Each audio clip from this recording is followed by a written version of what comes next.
Brother Ben here. Brother Ben.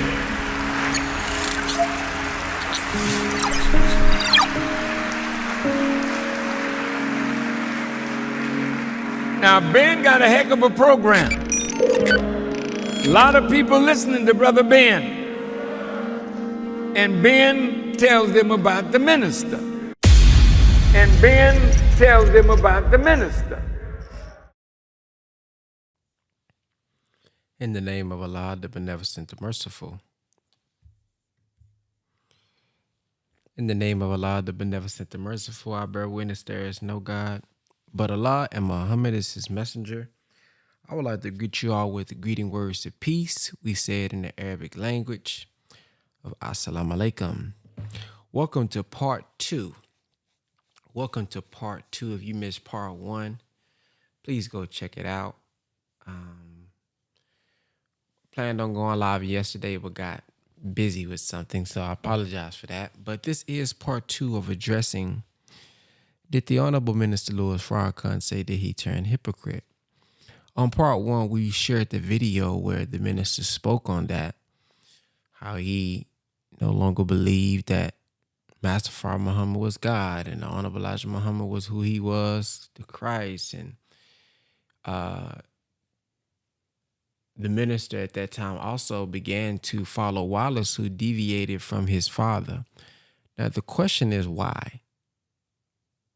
To share the video of the minister saying that, but not sharing the why, I think is unbiased, because it leaves the audience thinking that, oh, the minister just followed this, and oh, I can't believe the minister said that. Oh, that's out of the minister's own mouth. Yeah, great. But that's just an honest man who's man enough to tell us what he was feeling at the time, despite what people think about him and who he is and what position he's in. Because many people don't share what they don't believe. Many people don't share, what their real true thoughts is, having people think that they are 1,000% super soldier when they're not. They're struggling with their faith just like many others. So the minister was just honest enough to share what he was going through. So what I wanted to do was share the perspective that he had at that time so that we can get an understanding, one, about where he was, why he made the decision he made, so that you can know his heart, right? But also, we know that the Honorable Minister Louis Farrakhan is up in age, and he isn't going to be here forever. He has talked about his departure for many decades. So we need to also prepare for a time like this when he's no longer going to be amongst us. We know that the Honorable Elijah Muhammad is the eternal leader of the Nation of Islam, but as the guide that many of us follow, the guide, the example that we look up to as a follower of the Honorable Elijah Muhammad, we are going to experience some similar things when the Honorable Minister Louis Farrakhan departs as well. So what I want to do is share this audio. In this particular one, he's going to go into detail about why he made the decision that he made to follow Wallace, what position he was, in mentally, what condition he was in mentally, so that you can hear his heart and not just have a biased perspective. Oh, I can't believe the minister said he did this. Here we go.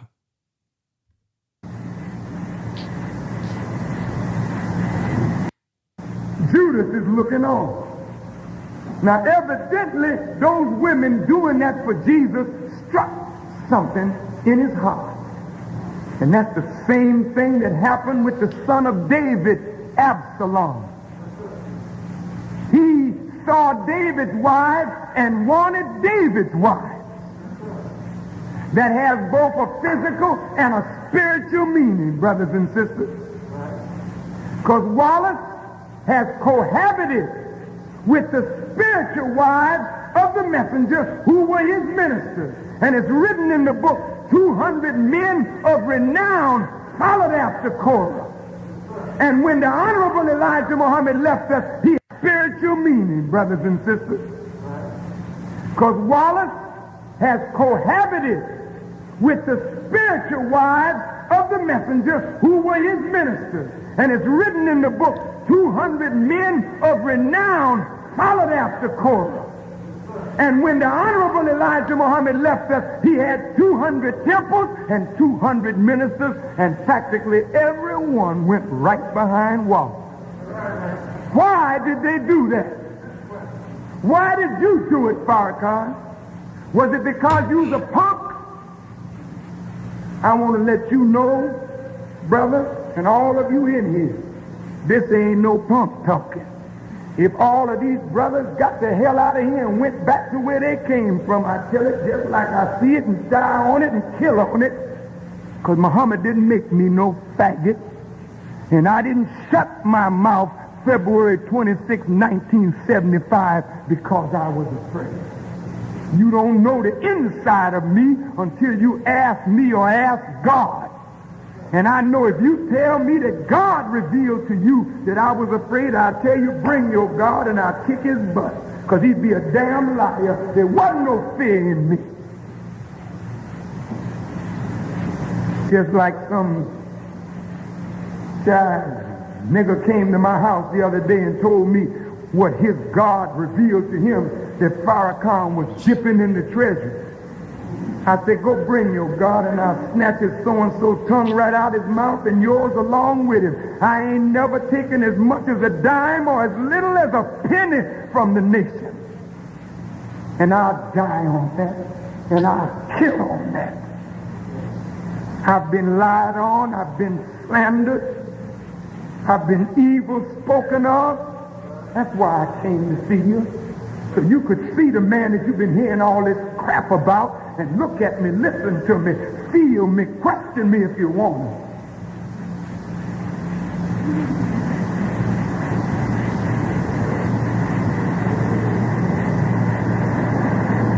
No, you don't know me.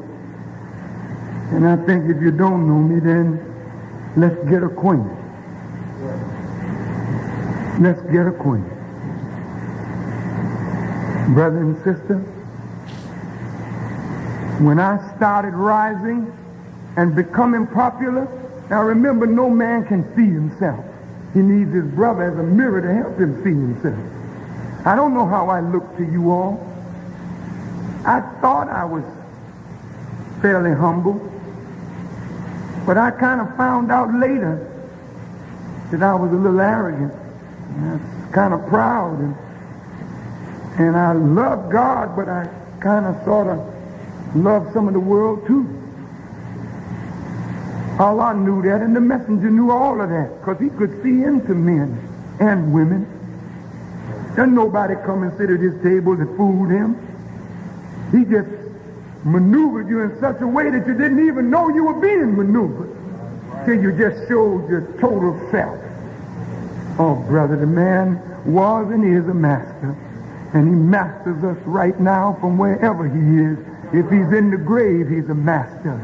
If he's in heaven with Allah, he's a master. Wherever he is, he's a master of what's going on right now. He told me once about Elisha. When they put Elisha down in the grave, it said the bones of a dead man shook in the grave. He said, do you know what that means, Brother Farrakhan? I said, no, sir, dear Papa. He said, that means that Elijah ruled from beyond the grave. He said he was so great, he reached out from beyond the grave to guide the destiny of men. Brothers and sisters, as I began to get popular, the word was whispered about. A hypocrite is going to rise up. That's going to make Malcolm's work look like the work of a little child. How many of you heard that? Raise your hand. All right. And how many of you who heard it had your eyes on me as that chief hypocrite? Yeah, you did. Maybe you ain't got courage enough to raise your hand, but I'll raise your hand for you. I mean, it was a hell of a thing for me to come to San Francisco and know that in the Bay Area I was being called secretly a hypocrite. I'm preaching the messenger with all my heart. And brothers, you know who that next hypocrite's going to be?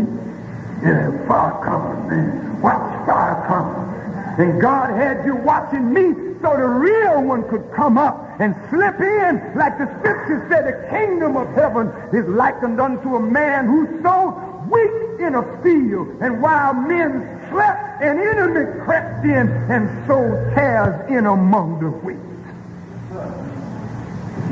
Say, well, how could Farrakhan fall with all that he knows? All that he knows, that man should have been wise enough to see this. That's what you say. But I want you to go back and pick your words out of your brain and go back beyond Farrakhan. That's just a little fella. I ain't nothing but a few day old baby. But what about the God? The gods who had all of the knowledge, who fell asleep and allowed a devil to rule. You gonna go back and attack them for what's written? No, no, no. You're not going to use Farrakhan as no cover for your own damn hypocrisy. You're not going to throw no stones at me to hide your own crap. None of you. I'll take mine, but damn it, you take yours. Now, brother and sister, I'll tell you why I never fought Wallace D. Muhammad publicly. And you can check it. I put my life on what I say. If you find me lying, just kill me, that's all. I'm just as bold in what I'm saying as brother is in what he's saying. I'll die on it. Now, Brother Muhammad, I'll say this. See, I didn't get no authority behind no closed door. I got my authority to do what I'm doing directly from the mouth of the messenger of Allah in the view of thousands of people. I know what he said to me privately, which you don't know, and if you don't believe, it's immaterial to me, because if God is with me, can't nobody do nothing with me. And if God ain't with me, if all of you came with me, you'd be making a terrible mistake.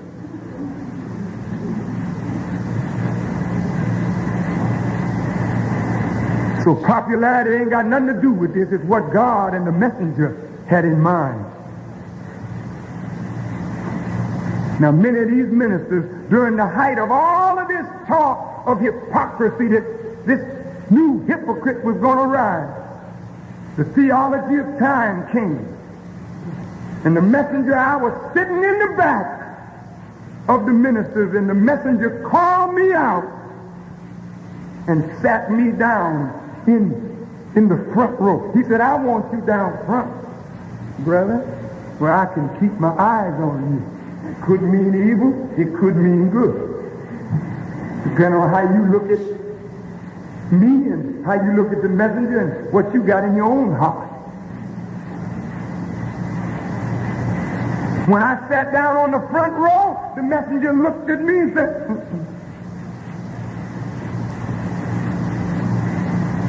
and told me to sit down in his seat in Chicago. I was so scared I didn't know what to do. The next week I came back, Rasul made sure I had a seat on the front row. Then the messenger said, where's my minister? I hear him. Come on out here, brother. I stood up. I said, yes, sir, the apostle. He said, no, come right on out here. I stood right by his side, and these are his words. He said, when you see this brother, look at him. When he speaks, listen to him.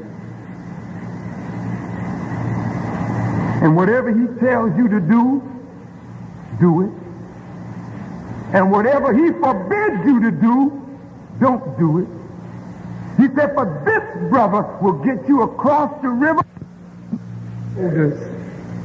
And when he gets you safely to the other side, he's not going to say, look what I have done. He's going to say, look what Allah has done. Now, believe me, brothers and sisters, I was tore up. I don't know what the messenger was talking about.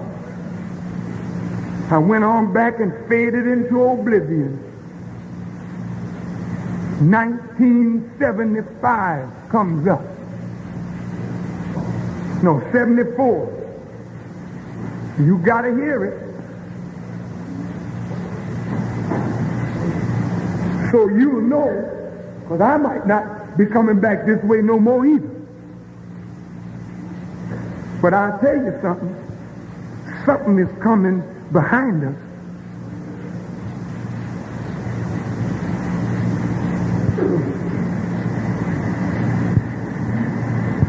Because I'm not before you or you of myself. I didn't come back from the grave on my own power. So what was you doing in the grave in the first place? Give me 5 more minutes. Since you want to know why I didn't stand up.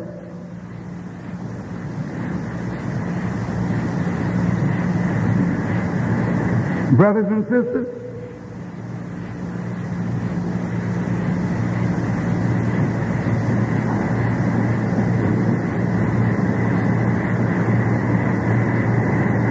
in 1974, Wallace comes back in. Is that right? Wallace left his father in 64. Wallace left his came back in 65 and repented. Wallace left his father in 67.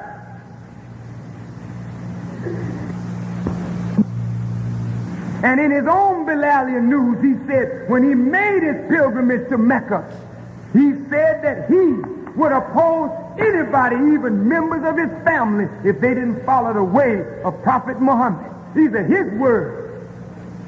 In 1967, he told his father straight to his face, I ain't never believed in that man, Master Farrakhan Muhammad, that he was God.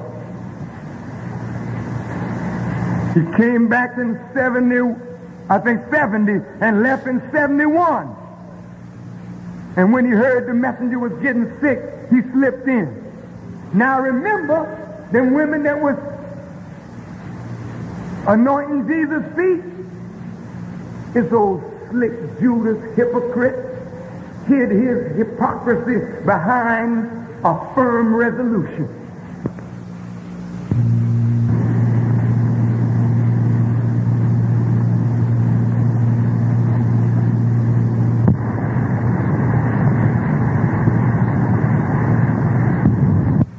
Heavy statement. Because if you follow Wallace's whole teaching, I don't know, brother, about him being your brother. I wouldn't want nothing like that as my brother. He's a devil.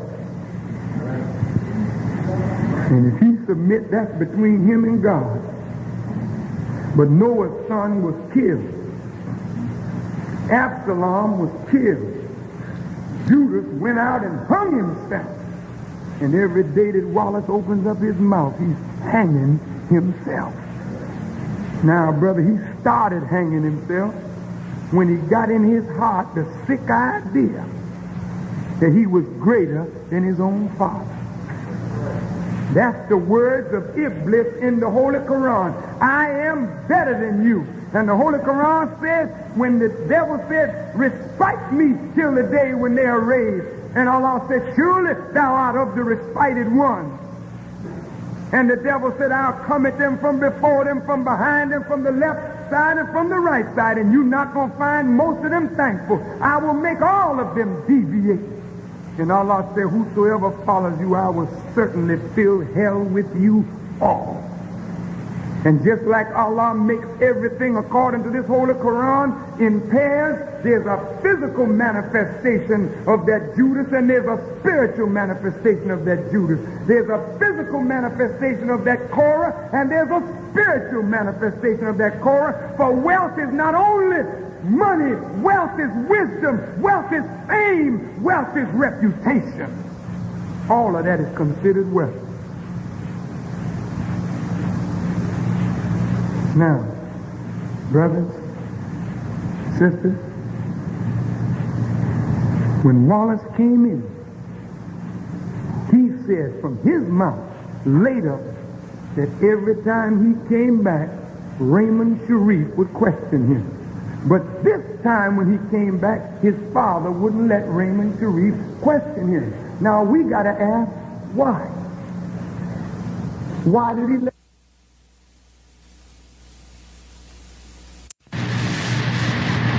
When Wallace came in, he said from his mouth later that every time he came back, Raymond Sharif would question him. But this time when he came back, his father wouldn't let Raymond Sharif question him. Now we got to ask, why? Why did he let him back? Why did he put him in the ministry? Why did he give him the exalted position over temple number 2? Why? It was time that the scripture had to be fulfilled. The master was about to be betrayed. You can't betray him until false witnesses arrive. You can't betray him until the true witnesses are silent. And then when the true witness is silent, then the false witness sway the court. And the court said, crucify him, and took a thief in the place of the Jesus. And I'm telling you, Wallace is a thief.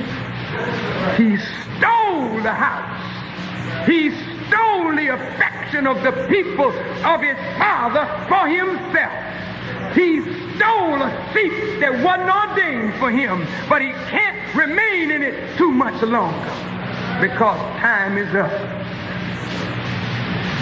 Yeah, he's a liar and a thief and a murderer. How is he a murderer? He killed the spirit of life in the people whom God's messenger had raised to life. He's full of envy and jealousy and hatred of his own father. If he was greater than his father, why the hell did he go out and build up his own temple? Why did he have to come in surreptitiously? Come right on in. He came in like a sneak thief. You know what I'm saying is right. Well, why did you fall for it, brother?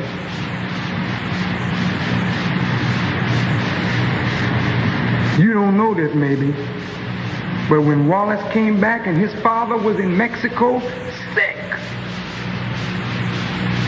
Wallace started moving about the country, solidifying, I know, son, I'm here long. Son, everything gonna be all right, little brother. I know you can't understand what we're doing, but what we're doing is so important for the future of the whole nation. Because if the brothers in this room come together, the nation will be built. And if the brothers in this room don't come together, the nation's still gonna be built. That's right.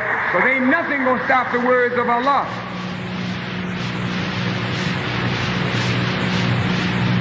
Now,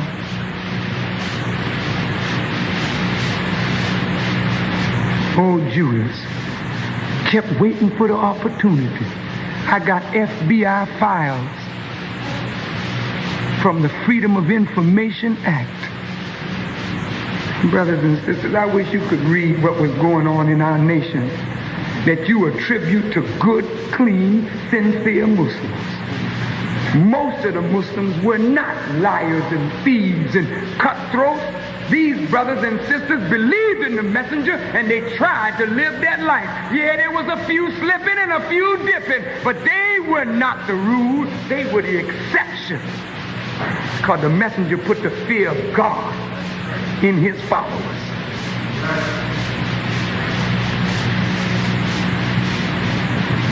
It's going to come out that the FBI agents and even Russia had KGB. Agents of the Russian government, secret police in the nation of Islam. Right up around the messenger were hypocrites and agents of the devil, and the messenger knew it and wrote on it in 1971 saying, how can we make progress with hypocrites on the panel? He had to devise a trial that would separate the hypocrites. All right, I'm just about finished. Wallace came to New York City, came to the FOI, showed up one Saturday morning unannounced, came in Friday night and talked to Captain Yusuf Shah and my secretary. Ain't told me nothing, but they had their plan working. The next morning they called me and said, Brother Minister, Minister Wallace Muhammad is here and he'd like your permission to address the fruit. I said, permission? Of course he can, but let me come down and introduce him.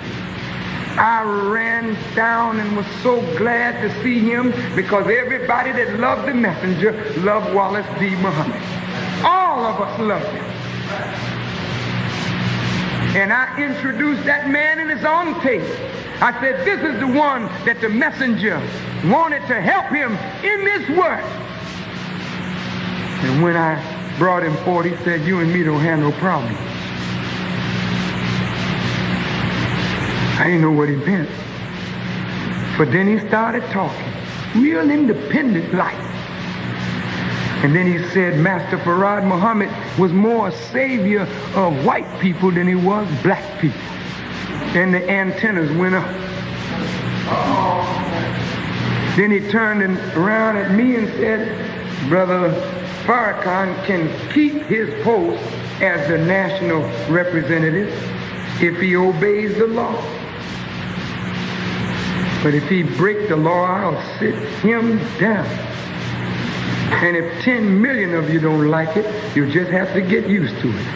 I didn't know where all that was coming from. In the back room, we talked.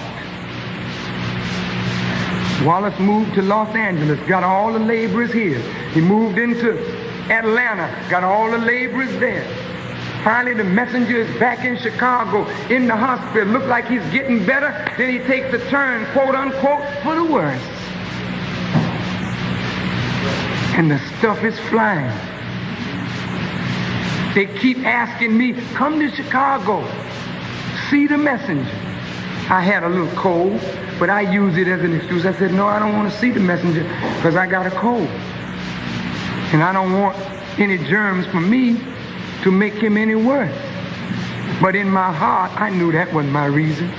My reason was I felt they were calling me there to swear allegiance to Wallace, and I wasn't swearing no allegiance to nobody, not as long as my messenger was here. Finally, I wouldn't go on February the 25th. Now, February the 23rd, it comes out in the headlines of the Chicago Defender, Wallace D. Muhammad, to head the nation if anything happened to Messenger or Muhammad. Valora Najib called me and said, do you know what that man did? He put it in the paper. I don't know what's raging out there in Chicago. I'm in New York. February the 25th, I get a call from my son who was standing guard outside the messenger's room. My son said, Daddy, the Honorable Elijah Muhammad just passed. I said, son, are you sure? He said, yes, sir, Daddy. I didn't know what to do. I don't know how you felt, but I was lost. Because the messenger didn't tell me he was going to die. He said, I'm going away for 3 years. He said, and I'm going away to study, brother. He said, now don't you change the teaching while I'm gone. I'm telling you just what he said, and I don't care if you don't believe me. Don't make me no difference, because Allah is sufficient as a witness, and I don't play with Allah. Brother, he said to me, Now, brother, he said, what I've given you is just a wake-up message. He said, but if you are faithful, when I return, he said, I will reveal the new teaching through you. I'm telling you just his words to me. Now, brother, when they tell me that he's dead, you figure out what happened in my mind. He said he was going for 3 years, he's coming back. Well, what does that mean? If he's dead, if he's gone, what can I do?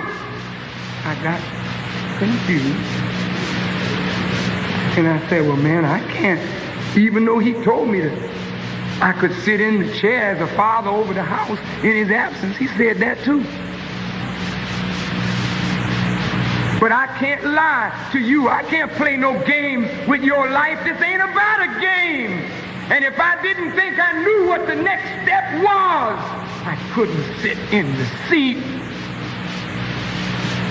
So on February the 25th, I got on a plane and went to Chicago, called Elijah Muhammad Jr. and told him I was in town, then looked at the TV, and on the TV was Jeremiah Shabazz, Abbas Rasul, and Kareem Hassan saying that Wallace Muhammad is the new leader, and Jeremiah Shabazz was the new national representative. I had been wiped out just like that. I'm looking at this. You know why I was wiped out like that, brother? Because they knew what the messenger had said. But do you think they'd let any non-family member sit over the wealth of the nation? Brother Muhammad, as God is my witness and my judge, I ain't never stole a dime or as much as a penny. And if anybody can prove that, I'll give you my life. But if you slander me one of these days, I'm coming after you, brother. And if I'm worthy of death for what you charge me with, what are you worthy of if you lie on me?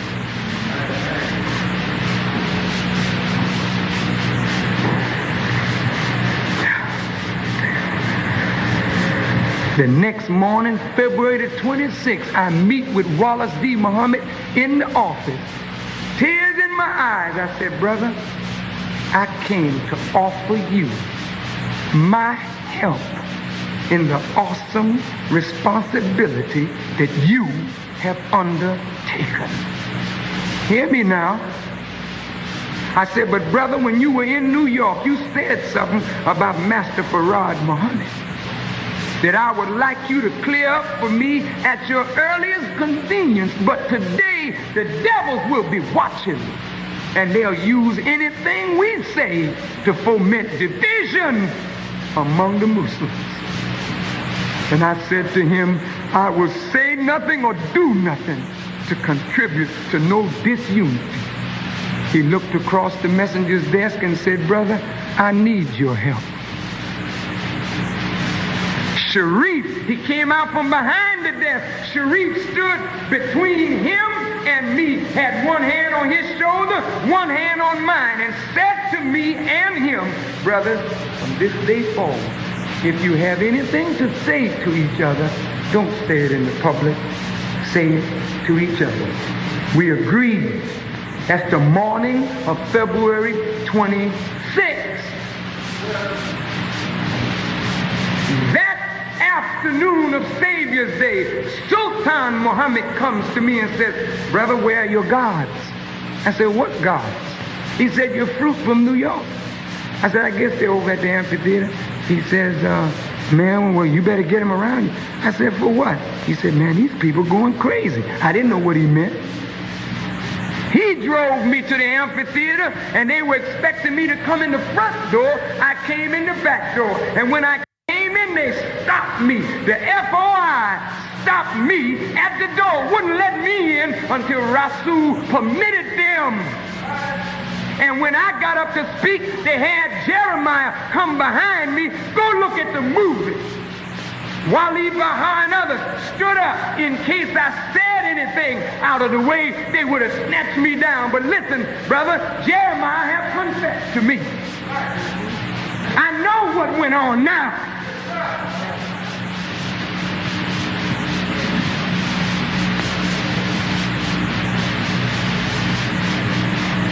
I wasn't going to go out there and make no doggone spectacle of myself and you. If I didn't think I knew what the next step was, and Wallace said he knew and was going to be true to his father, go ahead, man. I'll submit and follow you. Just like you said today, brother, if somebody can prove you wrong, you sit down and follow. That's a humble heart. And I felt the same way. And when he began to speak, he praised Master Farrakhan Muhammad. You remember that Savior's Day? He said he was going to honor the seat of his father. He said his father was not flesh and blood from the clay of Georgia. His father was a mind and a spirit and an intelligence. Didn't he say it? I said, well, he's all right. Maybe we can walk together. I went back to New York and apologized to all of the people for what I had said about Wallace and said, let's lock together because the messenger wouldn't want us breaking up into division. I didn't know who Wallace was or what he was to do. 6 months. In fact, it was 30 days later, I'm right out here in California, in Los Angeles, at the home of the woman called Mary of the Supremes. Her husband tells me, look, Muhammad Ali's lawyer was in town and told me that they're going to get rid of you because you've been stealing the money, and they're going to move you out of New York, and they're going to bring Jeremiah in from Philly. This is a lost found telling me what's going to happen to me in a nation that I work night and day with my Lord to build. Now, I'm telling you, I was not afraid. But what I was afraid of is trying to lead you and lead you wrong. That's what I was afraid of, not no combination of niggas. Damn it, when you know Allah and know the messenger, you're not afraid of people. I went on with Wallace. I went down in the Caribbean, people coming up by the thousands. Rasul come down and tear me up. Him and Akbar, all of them followed my tracks. 5 months later, they undermined me in New York. Moved me out. I knew it was coming. Went right along with it. Went to Chicago. Wallace Muhammad said, you speak once a month. Once a month. Gave me $400 a week. I ain't never made that much under the messenger. He raised my pay $100 and then stopped me from preaching, figuring that you just keep me flying around till I run out of gas. That's right. Then took my assistant minister, Mr. Larry Foy, Kareem Abdelaziz, brought him up from St. Louis, sitting beside me one day and laughed in my face and said to me, meet your new boss. I never said a word.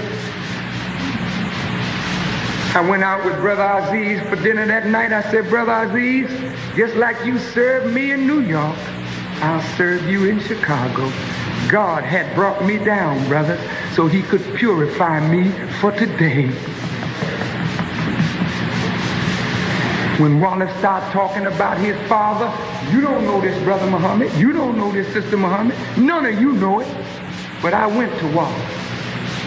I said, brother, in fact, when I went in his office, he had the tape recorder going. All these guards standing around.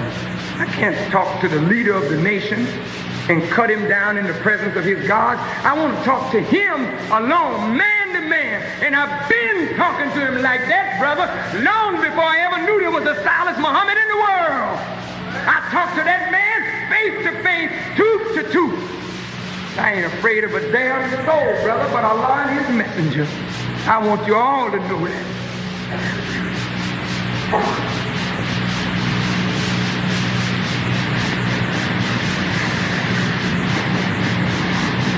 I said to him, I said, brother, I said, Malcolm made that mistake. I said, you got a short track record. You just got started. I said, if you attack your father, whom everybody's faith is in, I said, and make the people think that he is immoral, the people will go back into the world. I said, leave your father alone and go on and do what you have to do. I'm telling you what I told him. I told him this in the Watergate in December of 1975. I told him again on a tape in either March or April of 1976. I told him, look, I didn't come here to sit around and die. I said, the messenger put too much in me. If you don't want me, I'll leave you just like you left him. But you don't know what I told him, because I wasn't going out on the mountain. I was talking to him, honoring my word. But it was killing me. I tried to preach what he preached, because I couldn't answer the question. A new teacher was coming. Maybe this is it. Or maybe this is what the messenger was leading us into, the truth or the practice of the Quran, like it's practiced over there. I'm trying to read the thing out. Every day I'm slipping further down, losing the spirit, till I got so, I just didn't know what. You mean to tell me 20 years I've been preaching lies? So I just shut my mouth. And in January of 1977, Wallace Muhammad called me. I had been silent for 4 months. He said, brother, the spirit is dying in the nation, and frankly, we are hurting because you're not speaking. As God is my witness. He said, brother, I would like for you to go back to New York. Or you can have Chicago, or Los Angeles, or Cleveland, or Detroit. I said, well, I can't go back to New York unless somebody go in and clean up all the garbage that's been thrown on my name in New York. You know what he told me? He said, those that threw that on you in New York, they're not in the temple anymore. I said, but they live in the city. Now, what am I saying this to you for, brothers and sisters? I'm saying this to you because I was talking to him, challenging what he was saying to the messenger before August 1977. That had been going on quietly and privately since 1975, December. I'm trying to harmonize his teaching until I got so stretched out, I found out I couldn't preach for the Father and the Son at the same time. I had to make a decision between that Father and that Son. And I still didn't know who he was. Traveled all over this world. I began to hate religion. And finally, a brother right here in this room tonight, Bernard Cushman, called me on a telephone and said, brother, where's Wallace in Prophecy? I said, I don't know. I ain't read the Bible in a long time now. I screw with it, brother. I'm just telling you the truth. He said, you don't know where he is? I said, no, I don't. I preached the messenger in the temple right in Wallace's face. I told them in there, I said, you got a nerve not wanting to speak his name, and he built this house. He gave you everything you got, including the email. That was my last sermon that I preached in temple number 2. That was right in his face. All right, brother, I don't need no medal. I should have done it a long time ago. But there was a weakness in me. There was a little germ of hypocrisy in me that God had to manifest and bring out. Ain't nothing wrong with it. I'm facing the germ in me. How many of you are facing the germ in you? Now, once I understood Wallace in Prophecy, I jumped straight up. That was September 1977. When I jumped up in September, Brother Muhammad had been up and went to Chicago. And that's when I heard When I met him in December, he showed me the letter that he presented to Wallace D. Muhammad. And here we are tonight. As I told him to his face with tears in my eyes, I thanked Allah for the clean work he was producing. And I mean that from the depth of my heart. But I'm not going to be no hypocrite. I can't say, Brother Muhammad, I agree with you totally. I can only tell him what I agree with and what I disagree with. And I think that time will heal the wound. So I say this, brothers and sisters, I'm going to go on and lift up the name of the messenger. And I'm going to teach his teachings as he gave them to me to teach. I'm going to try not to add to nor take away from. I'm not out here, Brother Muhammad, trying to hustle people to get no money. I want you to know that, because I got better ways of getting money than tampering with people's minds and hearts. I know I'd be playing with my life, and I love my life too much to play with it. Now answer me this as I leave you. When I stood up for the messenger again, I had been prodigal, that's true. But when I stood up, there were followers of Elijah Muhammad that hated me because I didn't stand up in 1975. There are followers of Wallace that hated me because they say I deserted Wallace. What you don't know, the Arabs have already come and offered me millions of dollars if I would not preach Wallace nor Elijah, but preach Prophet Muhammad. They offered me, I'm telling you what, the Rabata at Mecca, and I'll call the man's name, Dr. Ahmed Saka, who's over all of the Rabata in the Western Hemisphere, offered me Wallace's place and offered to call me the Mujahid. And he said, when you're dead, we may even refer to you as the Messiah. I said, look at this man. He must think I'm some vain person that's trying to seek some self-position. He must think I would sell out the messenger for his $1 million. Where could I go on the earth and enjoy it? So I'm not in this for no dollars. I want you to know that. And all of these brothers that say they with the Honorable Elijah Muhammad, ask them what I asked Rashideen, what I asked everyone that stood up and said, okay, Brother Farrakhan, we ready to help the Honorable Elijah Muhammad. I said, the first thing I asked them, are you ready to live the restrictive law of Islam? I said, I'm going to live that law to the best of my ability. Because we can't play today with righteousness. Righteousness is our only salvation today. As the Honorable Elijah Muhammad said to me, he said, brother, you can talk like me. Brother, you can be bold like I am if you want to. He said, but if you're not 100% to the law, the devil will piece you in two. And that's why Brother Muhammad is preaching righteousness, because he knows that righteousness is the only protection for all of us. I say publicly in the face of you and others that I love you, brother, and I honor you for your stand. And I thank Allah for you, brother, and for these that you are producing. I will never oppose you in the good that you're trying to do.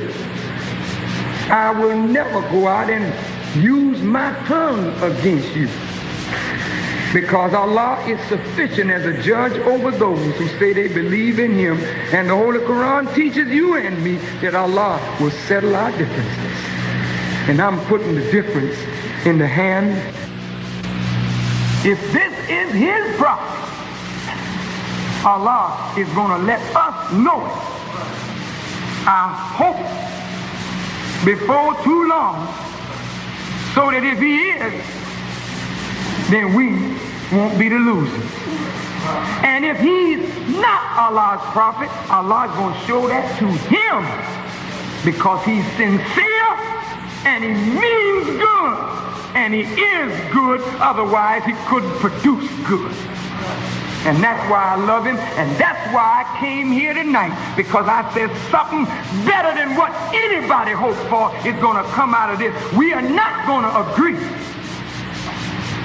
but at the same time we are going to agree that we as followers of the Honorable Elijah Muhammad ain't going to strike each other, not while the hypocrites are raging and the devils are planning. We can't let them come between none of us. So you that are with Brother Muhammad, go on with him. If you believe, stand with him, press him, work with him. But all I will say is, I'll be watching. And you watch me. Because if God's hand is on me, he'll make it manifest, not in this little house, but he's going to make it manifest in the world. I'm not going to fight you, Brother Muhammad. I will not do that. You have proved to me before and now that you love the Honorable Elijah Muhammad. I am not going to fight you. I may disagree, but I'm not going to fight you. And I'm not going to give no hypocrite in here the pleasure of having us tearing at each other. No, no. I said what I had to say, and I heard what you had to say, and I'll witness with you on the truth of what I believed in what you said. And I trust in Allah to judge us both. But I'm going to go on and lift up the messenger's name, and I know you will do the same. And if anybody molests you, brother, in the lifting up of the messenger's name, I know that as Allah protected his messenger, he'll protect you. As the messenger told me, and there was nobody there to hear it but me, but Allah is a witness. He said, brother, the same power that is with me will be with you. In fact about it, brother, he said, there'll be two of us backing you up, Allah and myself. Now I'm going forward, and I'm not asking nobody to walk behind me. I'm going to lift up the words and teaching of Elijah Muhammad until Allah gets finished with Brother Farrakhan. I thank you for allowing me to share this night with you. And thank you, Brother Bey, for inviting me. And I thank you, Brother Muhammad, for listening to me. And I greet you, all of you, in peace. And I say to those who follow Messenger Muhammad and to those who follow Brother Silas Muhammad, when you meet each other on the street, don't let the devil see us not like brothers. Let's greet each other. If we're not in agreement, we say peace and keep moving, because Allah will bring us together in his time, in his way. Thank you for listening. Thank you. Assalamu alaikum. My. Look at the heart of the Honorable Minister Louis Farrakhan. So I'll say this. People can say what they want to say. You can't tell me this man don't really want us to come together. He don't really want the best for us. While you have people that's striving to find the negative things to say about him. Twist his words, take things out of context. Look at the minister at that time when they tried to even set him up for a debate, make it to where he wasn't prepared and all this type of stuff. And look at his heart. Look at his spirit. Look at his mind. He could have been divisive. He said, no, if y'all want to go with him, you go with him. I see you love our father. I mean, what kind of man is that? So I'm going to just be honest, hell. You pointing out that the minister, and you heard him say it even right then, a little hypocrisy in my heart, and, I didn't know what to do. Hell, that's a real leader to be honest like that. You know how many influencers and so-called leaders we have today that'll make something up just because they in a position? I'm glad we got a man that said, hell, I didn't know. So shoot, if you know the way, I'll follow you. Come on, man. That's the right spirit. That's the right heart. Not somebody that just sit up and make something up just because they in a position.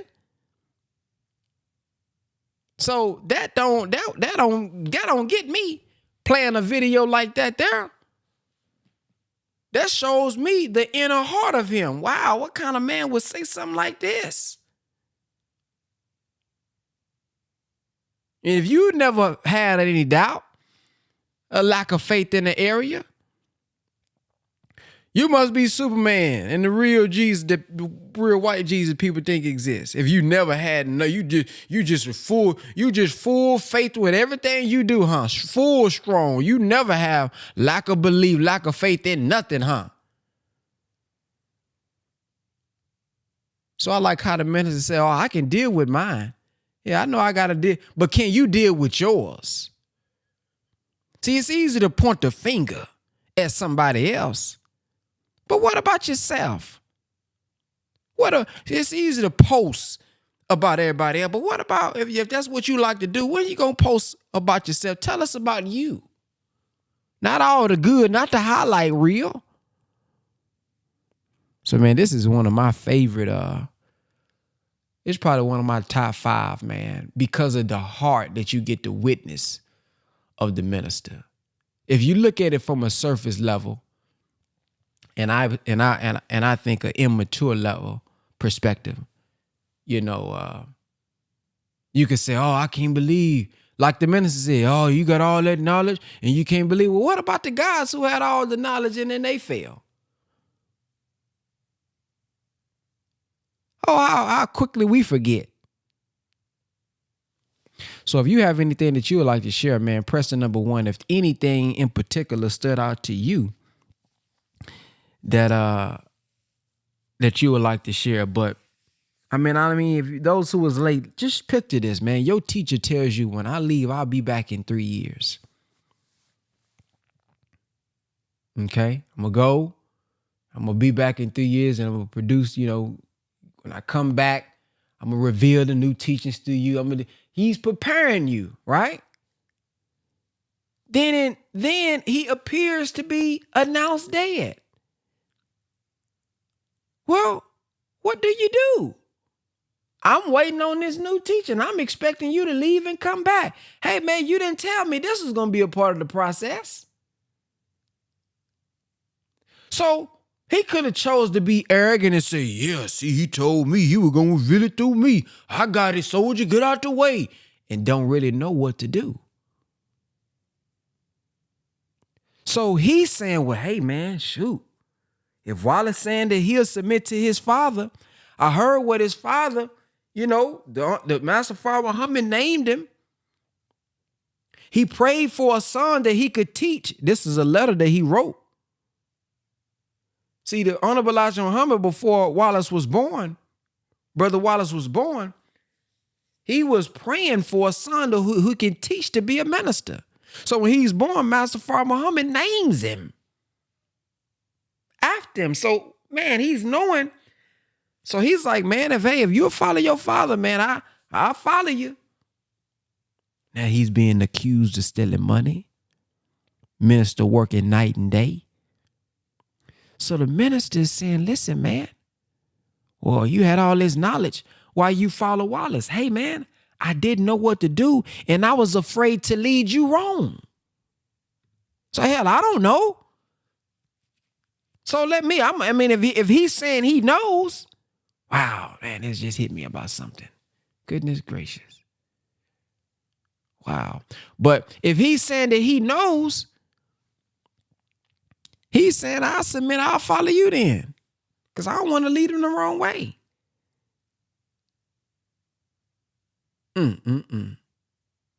Let's go to Brother Remus. Yes, sir. Assalamu alaikum, big brother. Walaikum salam. What's the name of that lecture? I don't know the name of it. Well, if you could somehow make it available, I appreciate it. It's just called Word, Dean, Silas, and Farrakhan, the second rise of the end. I don't know if that's the actual lecture of it, but that's what it's called. No problem. But moving forward, as we get ready for Savior's Day, that's crucial. Absolutely crucial. Because he said, when I come, what did he say? When I come back, we know, but he came back through the minister. When the minister woke up, he came back. When the minister went through all those trials, necessarily so, and went through every bit of what you just heard, and there's probably even more. The minister was hitting them. Man, he was hitting so many. A man that remembers the timeline so clearly. You know how I can relate to that? I can tell you exactly certain moments in my life that to the moment, to the day, to the second, and what happened next. And the mind is amazing how it remembers when you paying attention and when things are really, really, really, really serious, like I know they have always been for the minister. You can't be around Elijah and everything. Then you remember every little thing that happened, that didn't happen, where was that, what's going on, and to have that recording and then to share it now and then to have it again, and that has to be spread, in my humble opinion, because without that understanding, people settle on all these crazy understandings out here, man. FBI talking points. Oh, brother, brother, you just be talking, just whatever the devil say, you just like a damn parrot. And when you gonna get some more understanding, man? When you gonna look for yourself?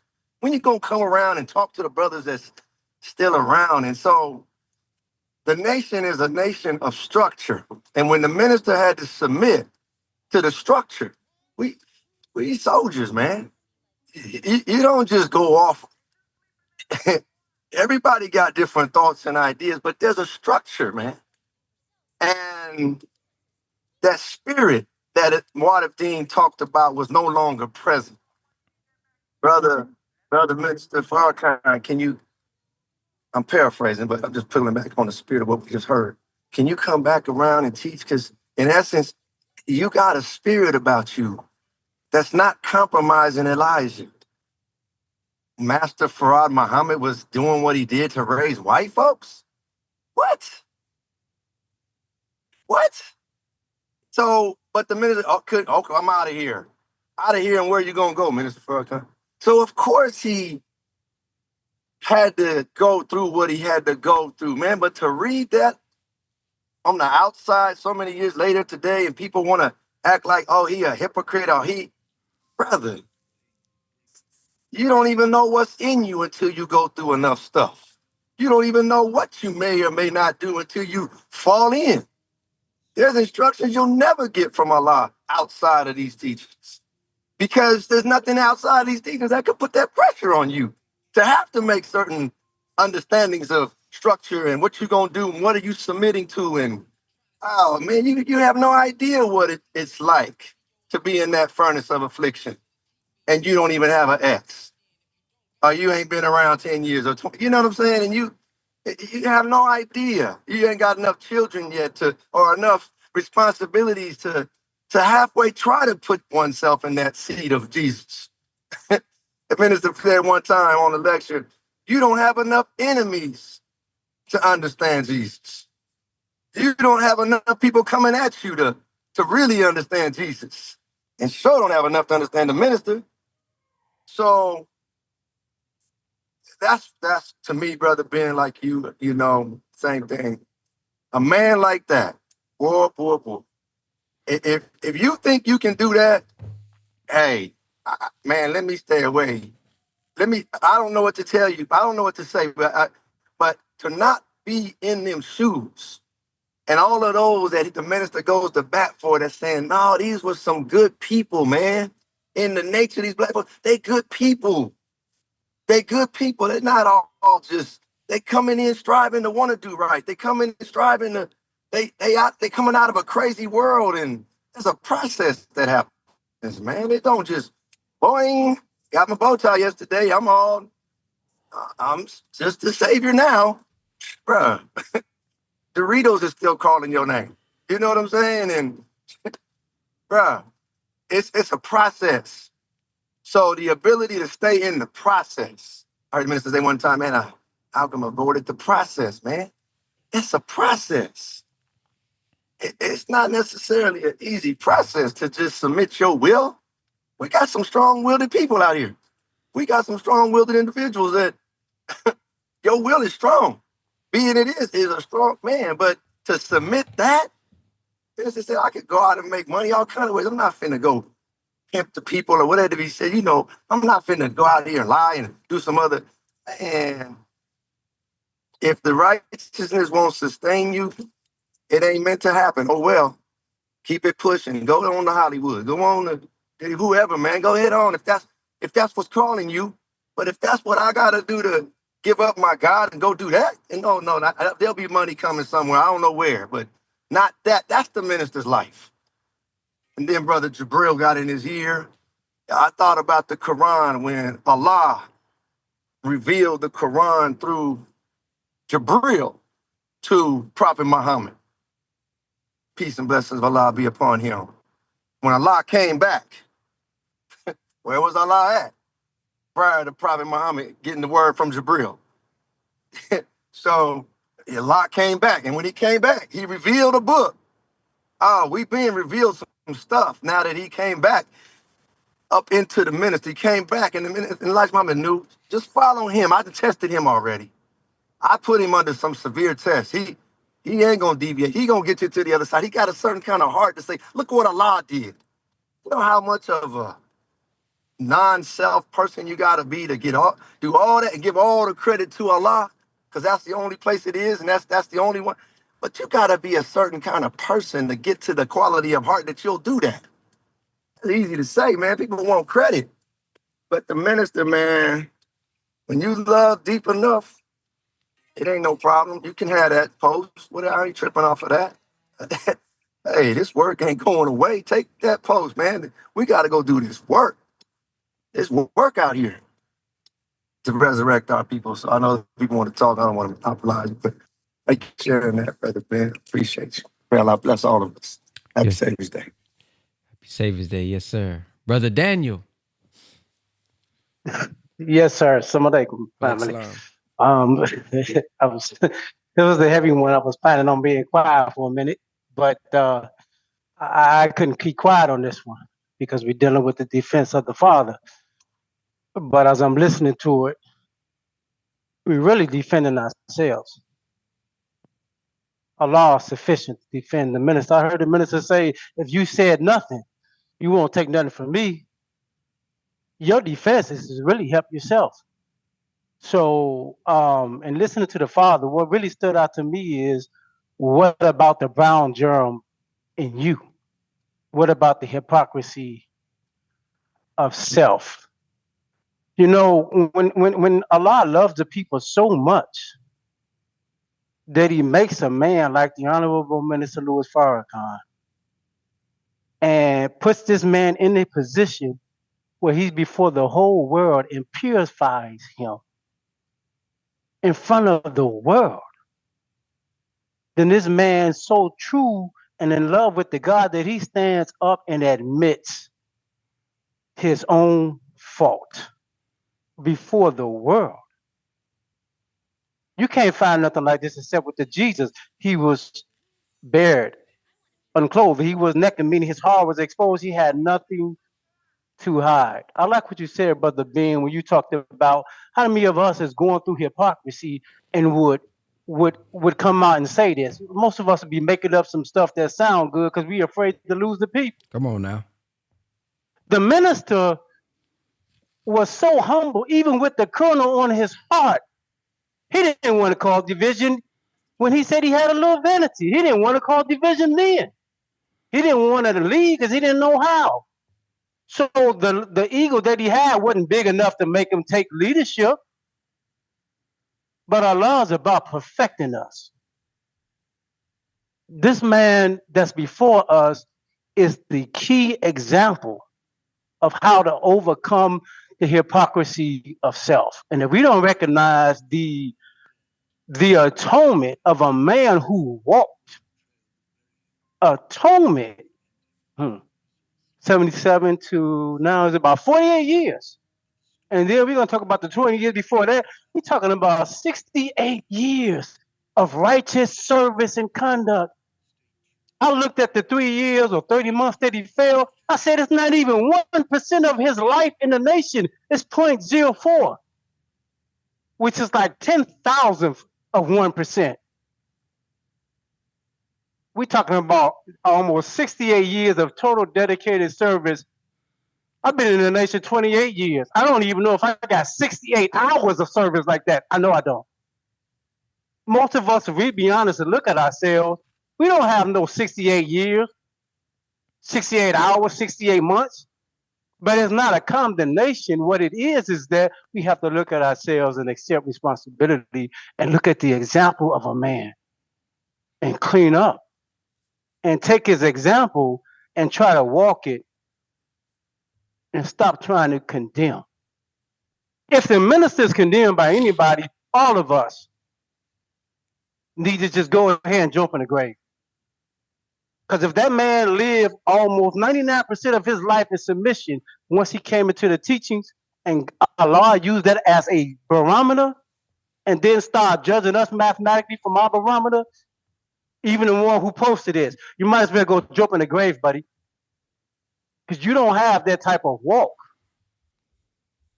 But the sad thing about it is the one who took a 4-minute clip out of a 3-hour message. That's deceptive right there. You know it was context preceding that, and you know it was context coming after that. But you took a 4-minute clip out of a 3-hour message to try to paint a erroneous picture of a man that can save you. Some of us, Brother Ben, hearts are just nasty. And there's nothing we can say to that type of disposition but walk your walk. Those of us who are truly striving to live and find a spot and trying to clean it up, God can work with us. He has mercy for us. He has forgiveness for us. And we thank Allah for raising up a man that affords us this type of mercy where we can escape that disease called hypocrisy, which everybody is suffering from to one degree or another. That's all, family. Praise be to Allah. You know, like the minister said, you know, if God is with me, he'll make it manifest, not in this house, but in the world. He said, I'm not going to fight you. I'm not even going to give the hypocrite or the enemy the joy. Now, my thing is this. Look at how others don't give a damn about what others think. They want to come out against him. I mean, they want to go all at him. But the minister's spirit is, hey, man, I am not going to fight you, brother. You just do your work and I'll do mine. Allah manifests who's who. Like scripture says, you can tell a tree by the fruit that it bears. And I want to share this. Because fruit is not just in the amount of people you can get to come out. And let me share this video or this audio from the minister to lay the base for this, because many of us, you know, well, brother, I done did this. I done helped this person. I done helped this many people. Okay, very good. But with what heart? With what mind did you do it? And it ain't about the followers. Listen to this. Man, look at this, what the minister said right here. When I was on television the other night, man asked me, do I think I'm as important as Mr. Reagan and the Pope? Because We can't hear it, Brother security Ben. around me. Can't hear it, huh? I said, I figured. Something about that microphone, boy. This Zoom is something else. I bet you they can hear it on YouTube. I got to get this Zoom together. Let me send it to myself on the computer. Really quick. Come on now. Don't go slow on me now.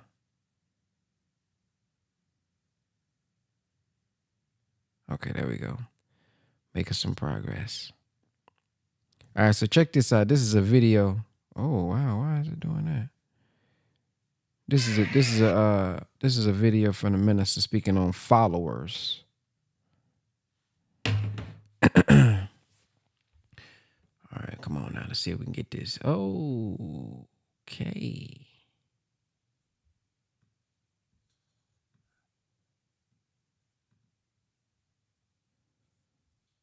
Man, what's going on here?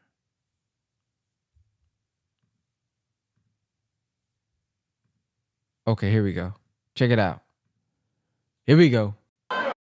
When I was on television the other night, man asked me, do I think I'm as important as Mr. Reagan and the Pope because I had security around me? I said, very humbly, sir, in the sight of God, I am much more important than the Pope and Reagan. We don't judge importance by a lot of followers.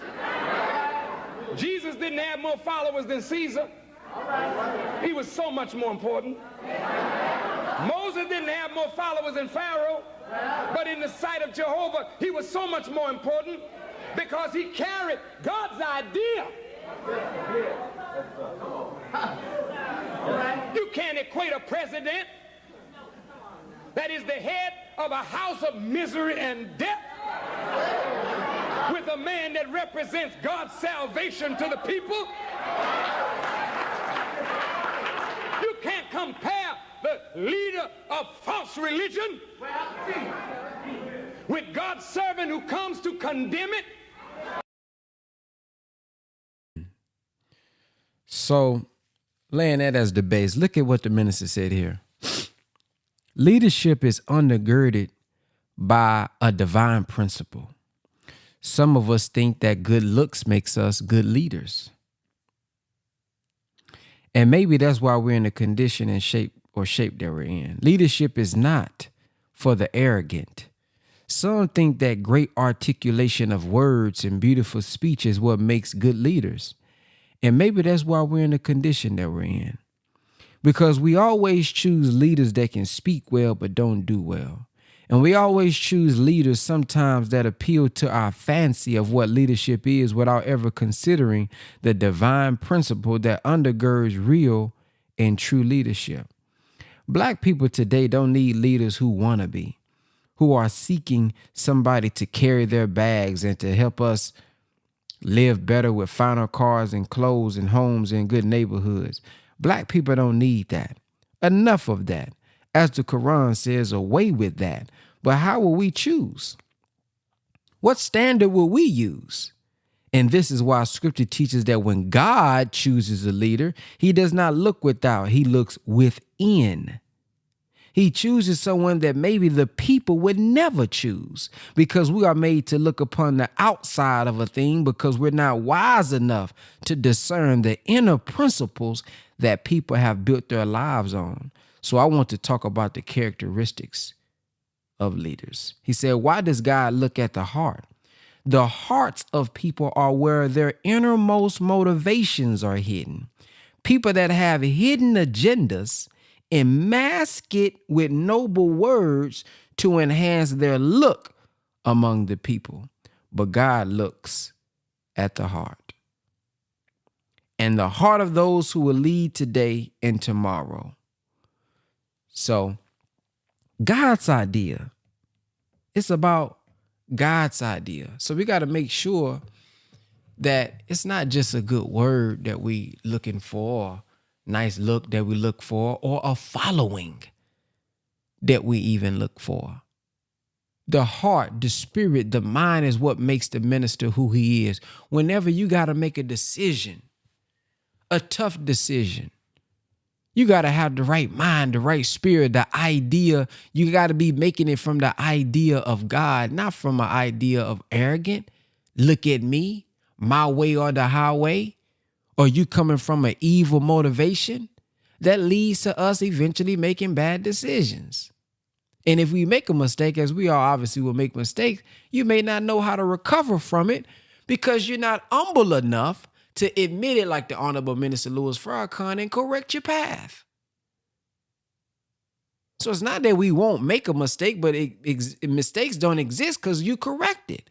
But if we too humble to acknowledge that I made a mistake, How can you correct it? It ain't been manifested. So look at the spirit of the minister.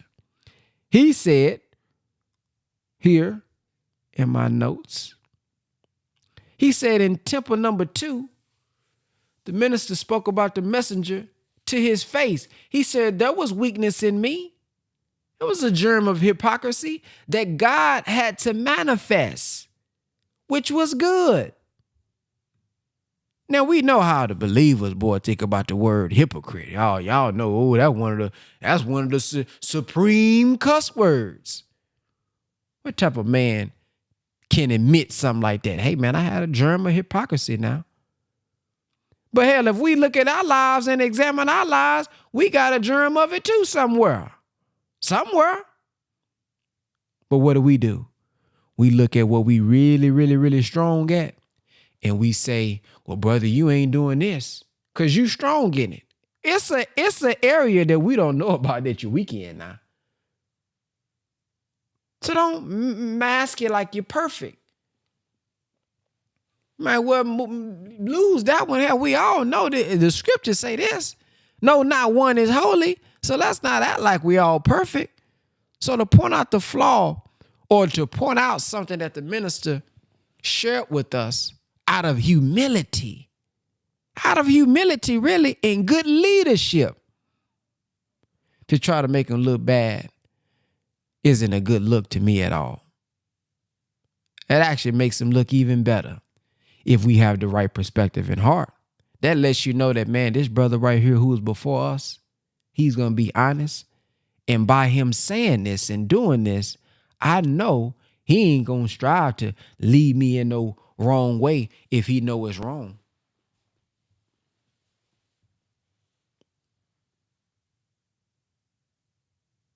So I want to share this lecture with you guys as you guys hear interviews and you guys run into YouTube videos and things of that nature. I wanted you guys to know when you hear it, because some of y'all haven't seen that clip maybe. Oh, I didn't know the minister said that. Well, now when you hear it, you got the context behind it.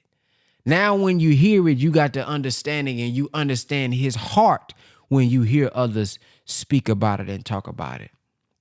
Because these things will start to come up a little bit more. And I'm going to just take a wild guess at it. I'm just going to take a wild guess. Just a wild one. And this is Brother Ben X speaking. I think this is going to happen more as we get closer to the Honorable Minister Louis Farrakhan departing. Why? Well, I gotta strive to minimize the power, magnetism of the minister, because just maybe you may come to me. See, it's all about the motive. Why now? See? Watch this. These clips been around for decades. Minister said this stuff. This lecture right here we listened to where he said the same thing. This is in 1979. Come on now. It's been decades. So why would these things resurface now? Question you got to ask. What response are you looking for? What reaction are you looking for? What thought process do you want the people to have when you share it? Can't make me believe that's just random. Oh, I just thought about today. I'm going to play this video today. I don't know, just in my heart. Come on now. Come on now. We smarter than that, brothers and sisters.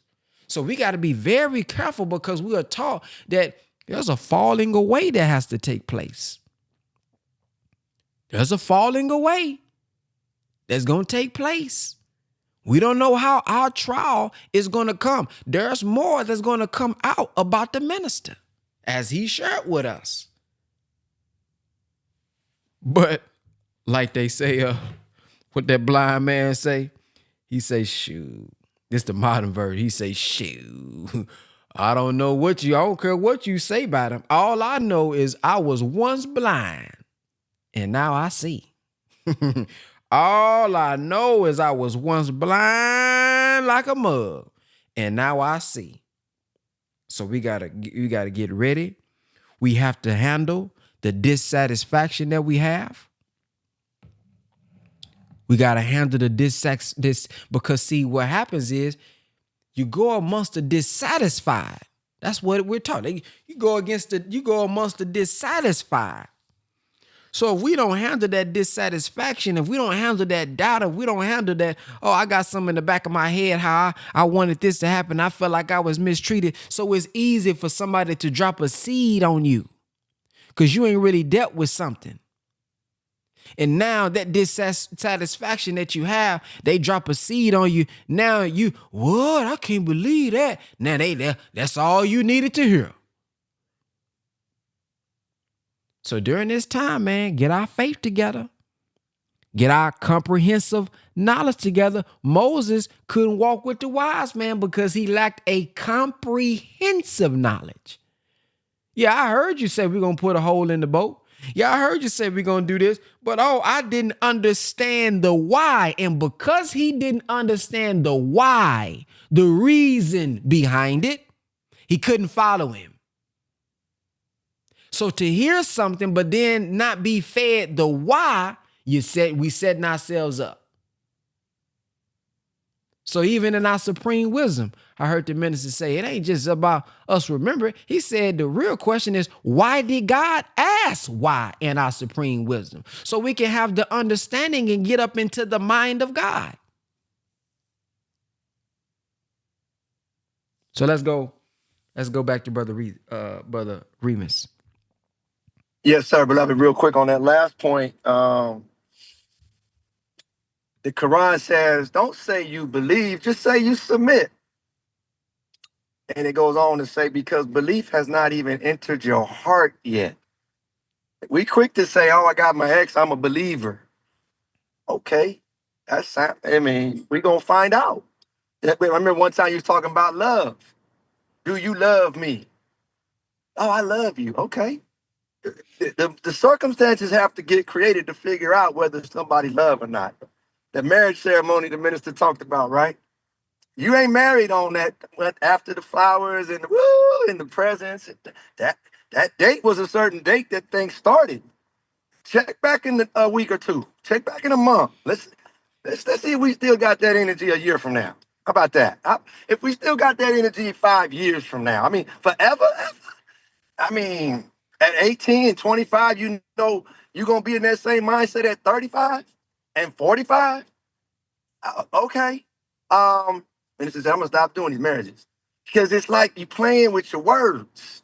Man, your word is your bond. All you got, my prayer, my sacrifice, my life, and my death is all for Allah. So you pray somebody next to you is in that same spirit. Their prayer, their sacrifice, their life. Well, and the understanding of Allah. What? So, like you're saying, brother, that's why leaving Master Farad Muhammad out of the conversation, from our people's point of view, it's just no way that's going to work. And so as we get ready for Savior's Day, the only reason we have a Savior's Day, February 26th to 23rd this year, is because of this one man, Master Farad Muhammad. And when the minister was in that conversation of talking to Wadib Deen, and Wadib Deen was saying what he's saying and all of that the minister was breaking down, it came down to his view, Wadib Deen Muhammad's view about Master Farad Muhammad. And being able to defend that as we move forward. This man that Allah appeared to us through. And this idea of letting go of that, to me, is what it all hinges on. The minister talked about how many millions of dollars they were saying if you just get away from Wadib Deen and you just come to Prophet Muhammad, forget about Elijah Muhammad. And the minister, what he's unyielding about is turning on Elijah, turning on Master Farad Muhammad. And I know Master Farad Muhammad is listening in and hears that. Who's defending me? Who's standing on? Who believes in me? This is just me talking to me, y'all. Just sharing this in my belief that who's willing to stand on me? If you slip on the banana peel with Malcolm, it's over for you. Oh, y'all killed. Bro, you have no hope to get to Master Farad Muhammad whatsoever. Oh, y'all worshiping a white man. Bruh. So, hey, the Quran lets me know. Some gonna believe And some gonna disbelieve. And there's not a doggone thing any of us can do about that. If that person's in their heart a certain way, what we look like trying to change that? We can lose a lot of sleep and a lot of emotion and be all jacked up because someone else got weak in their belief and got weak in their understanding of this. But if you understand the way I think Allah is blessing me to understand, watching the world events and watching the Middle East and watching, oh man, the luxuries, the money, the good homes, and the friendships in all walks of life, this ain't an America thing. It's a universal government of peace that's being set up. It's crystal clear to me that a universal government of peace and the peace breaker is being exposed. But something gonna bring this all together, step by step, stage by stage, earthquake by earthquake, snowstorm by snowstorm, fire by fire. It's something. Somebody gonna still be here, believing and understanding in what we have. Man, it's so pure. It's so beautiful, and I'm so thankful that those that Allah gonna allow to get there in a few days to Chicago, man. Oh man, I'm fired up, Brother Ben, because that man, Master Farad Muhammad, who the Most Honorable Elijah Muhammad represented perfectly, a chosen one, and then a special spokesman, Farrakhan. Nobody can remove that out of history. All they can do is remove themselves out of being on the right side of history. But those three, that's locked in. The rest of us is yet to be determined. I pray Allah bless you. I just wanted to say that, Brother Ben. Yes, sir. Brother Daniel. Yes, sir. Thank you, Brother Remus. And him mentioning what he was mentioning about our belief in the God, it reminded me of what the minister said in the Swan song. If you don't have belief in yourself and your divine purpose, then your profession of faith is weak. We are God. And the minister's fall was related to an inadequacy of self. And even though he was hearing all those great words from his great teacher, our father, he didn't believe it. He doubted all the good stuff because he felt rejected in the room. I would say, as I heard from Sister Ava, never deny the truth that's coming through us, whether good or bad. Because if we ignore that rejection, that dark side, that self-hatred, that low self-esteem, whatever in-ground we're dealing with, then that could be the means of our fall because we're not trying to work out our own salvation. We have to be truthful and honest, and we're going to have to get to work to eliminate that part of ourselves that we don't like. I love this power call because Brother Ben is always pushing on the best you. Be the best you. Get up and do it. And then when you make a mistake, fix it, keep moving. Find out why Allah brought us here. That's very important because until I find that out, I can't love Master Farrakhan Muhammad and hate myself because I'm questioning why he loved me, why you love me and I don't love myself. So I'm always doubting the love of God. I'm doubting what the Messiahs did because something is wrong on the inside. So we all have some self-work and self-healing to do, which is what the minister is showing us through the study guides and his walk. He said, I healed myself. I got over my rejection in the womb. Then he asked us, what about you? You can't go somewhere and just, oh, life is over. My mom did this. My dad did this. I was not smart in school. Somebody rejected me. I mean, this is real. These are the things we suffer with, you know. So Allah loves us so much. He wants us to get over those things of self-hatred and really find out the beauty of him in us. And when we do that, we'll be real on our way, family. That's all. Praise be to Allah. Well, thank everybody for tuning in. Thank everybody for sharing the perspectives. Hopefully you go back over this and listen to it and get it deep into your heart, man, and just pray to Allah that we are firm in our belief when our trial comes. When our trial comes. And remember, no matter what happens, Allah is eternal. Worship no God but Allah. The minister, the Honorable Elijah Muhammad, said all praise is due to Allah.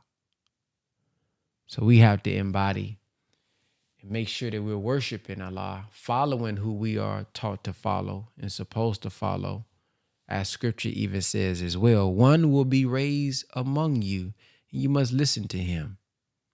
Every nation of people received a messenger speaking their language. But let's not make the mistake of worshiping who we are supposed to just be following. We take on the principle. We take on the spirit. But it is Allah who we seek refuge in.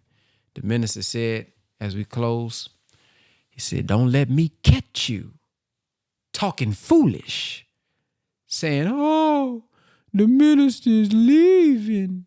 He said, what am I going to do?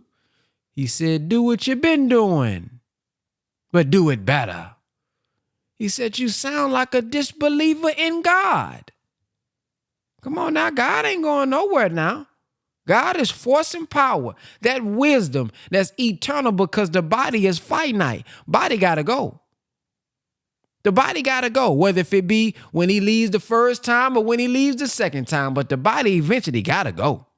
That's what we can 1,000% all agree with.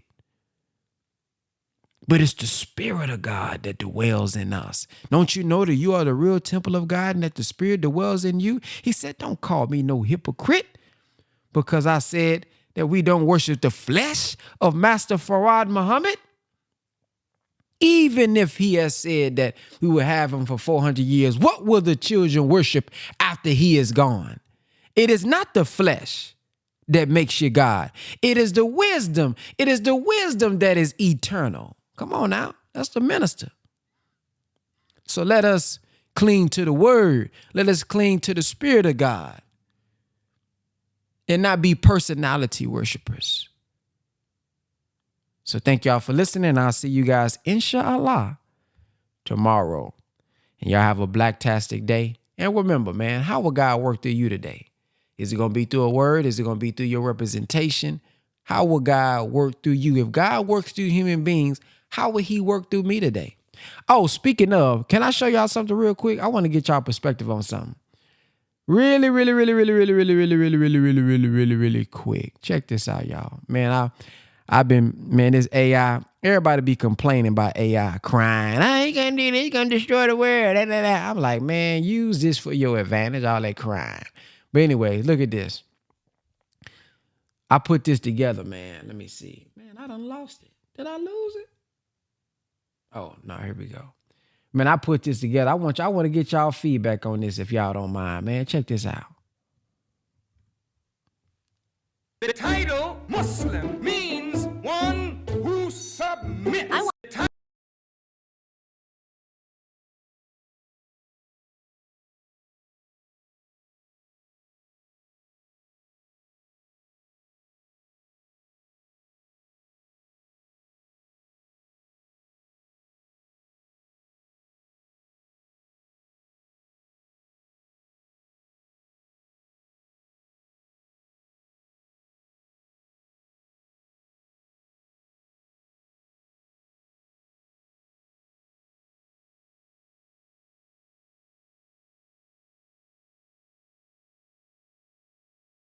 The title Muslim means one who submits. I want to be like Minister Farrakhan. Did you sleep in that suit, boy? You better move your butt in here so you can go to school. He teaches us to do for self or suffer the consequences. We need our own. Well, take that suit off while you eating that mac and cheese. Let's go push this paper, soldier. Final call. Final call. Get your news you can use. That digital real estate money. It's good for show, mommy.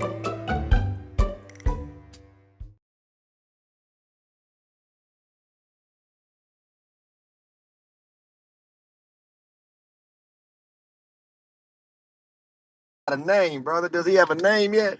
Nah, I ain't put no name to him yet. Maybe PJ. I don't know. I ain't got no name for him yet. I just came up with the concept, man. I like the concept, man. Yeah. Brother's getting his eggs on. I like that in the morning. So yeah, I would love to get y'all feedback, man, on what y'all think, man. Go check out my Instagram, and on my last post, y'all comment, let me know what you think.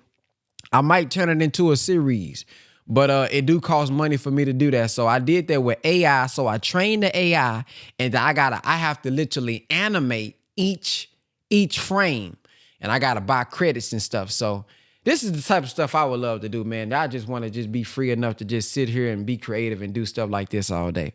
One day we gonna be there. We're gonna be there. But yeah, man, that's I'm thinking, man, shoot, our youth, we can be teaching the youth through these cartoons, different Brother Ben, scenarios, can I ask maybe that the speak supreme wisdom, maybe we do the student enrollment, something like that. So if y'all got any ideas, man, DM it to me, shoot it to me. Oh, and if y'all didn't see this one, hold on, y'all didn't see this one right here. Hold on, I got one more for you. I posted this one on my Instagram too. Now this is gonna come out. This is gonna come out sometime this year. The Vindication. Okay, this is you know what I mean. Check this. Now y'all may not be able to see because this is a lot of man. Hold on, let me see. So this is another one I made. It ain't as cute as the first one, but it's okay. They left him for dead, thought the weight of pain would break him, thought betrayal would bury him, thought the fight would end him. He saw the slander, watched as others sat back silent. But the storm only sharpened him, the fire only forged him. And now they watch as he rise. Stay tuned for the vindication. Don't care and they never did. If you think so, we'll see then. Trying to see what he in, what she in, what we in. Videos got you misled, done took you to the deep end. Bring me the receipt then. If you don't got it, take a seat then. See, it's not the person that's biting you, it's how you handle the teeth of the biter. Woo, brother, I'm finna come up with my own film studio, brother Remus. I'm finna come up with our own studios, man. Shoot. So yeah, man. I can't give you the name of mine. I'm gonna let you roll, but I love it. Hey, make sure that little brother speaks 16 languages and writes 10 perfectly, okay? That little bitty brother. To let him, while he go out talking to everybody that's in different languages, make sure that that's a part of the cartoon. Yeah. So yeah, family, that's what we got going on, man. So I'm working on some stuff for us, man. I think it'll be good for the children. We need our own look. I know somebody got some. I call this Nation Tunes, by the way. Now, y'all who been following me for a while know I tried to do something like this a long time ago. I used to sit at the house just doing stuff. Let me see. If you go to Instagram and type in hashtag Nation Tunes, you will see I was trying to do something similar. Will always fear the coming of truth. Yeah, I got Brother Nuri voice. I got Obama in this series. So I was trying to do this a long time ago. This is like 2015. Wow, that was 10 years ago. Oh my goodness. Looking at this right now.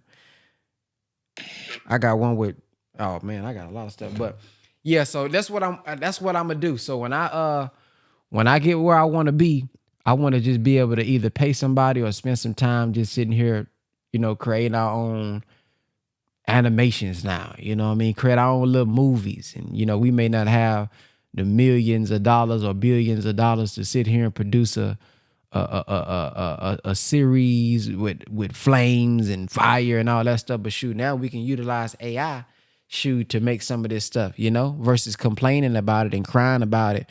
Oh, I can't believe, all this stuff. Well, we said the same thing about social media, and look at all of us on social media and on our phones. But anyways, how did you get the pick of the child? AI. So what I have to do is I have to create the picture, then I have to animate the picture. See, it was a little work I had to do, you know what I mean? And no, it wasn't an app, because people keep asking me, what app is that? It's not an app. I wish it was that easy. I could just do something like that with an app. But no, I had to put some time into that thing, okay? So all right, y'all. Y'all have a blacktastic day. Assalamu alaikum.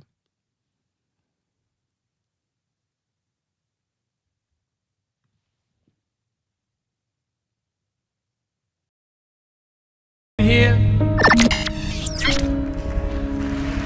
Brother Ben.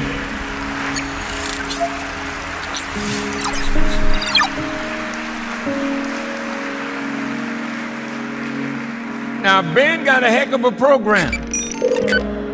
A lot of people listening to Brother Ben. And Ben tells them about the minister. And Ben tells them about the ministry.